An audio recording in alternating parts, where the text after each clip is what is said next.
2017 நாங்கள் ஆட்சி கட்டிலே அமர்ந்தோம்.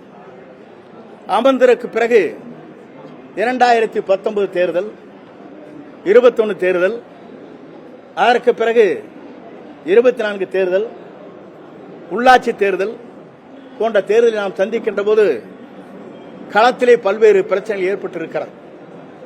2024 இன்றைக்கு நாம் நினைக்கிறோமே, பாரதிய ஜனதா கட்சியோடு அன்றைக்கு கூட்டணி வைத்திருந்தால் 30 இடங்களை நாம் வெற்றி பெற்றிருக்க முடியும். இதையெல்லாம் நாம் வருடத்திலே நினைவூட்டினோம். அது சகோதரர் வேலுமணி கூட ஒரு முறை அந்த கருத்துக்களை வெளிப்படுத்தினார். அதற்கு பிறகு நாங்கள் எல்லாம் தேர்தல் முடிந்ததற்கு பிறகு நம்முடைய கழக பொதுச் செயலாளரை சந்தித்தோம். சந்தித்ததற்கு காரணமே, கழகம் தொய்வோடு இருக்கிறது.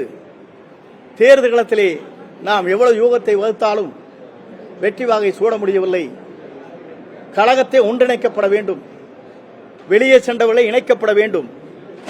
அதே நேரத்தில் மக்கள் என்ன நினைக்கிறார்களோ அதை நாம் நிறைவேற்ற வேண்டும் என்ற முறையிலே அன்றைக்கு அண்ணன் நத்தம் விஸ்வநாதன், சகோதரர் SP வேலுமணி, சகோதரர் தங்கமணி, சகோதரர் அன்பழகன், சகோதரர் CV சண்முகம், நாங்கள் 6 பேரும் அவரை சந்தித்தோம்.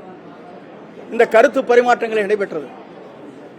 கருத்து பரிமாற்றங்களை அவர் கேட்டதற்கு பிறகு அதற்கு அவர் பொறுத்தவரையிலும் அந்த கருத்தை ஏற்றுக்கொள்கிற மனநிலையே அவர் இல்லை. இது எதற்காக நான் சொல்கிறேன் சொன்னால், மறப்போம், மன்னிப்போம்.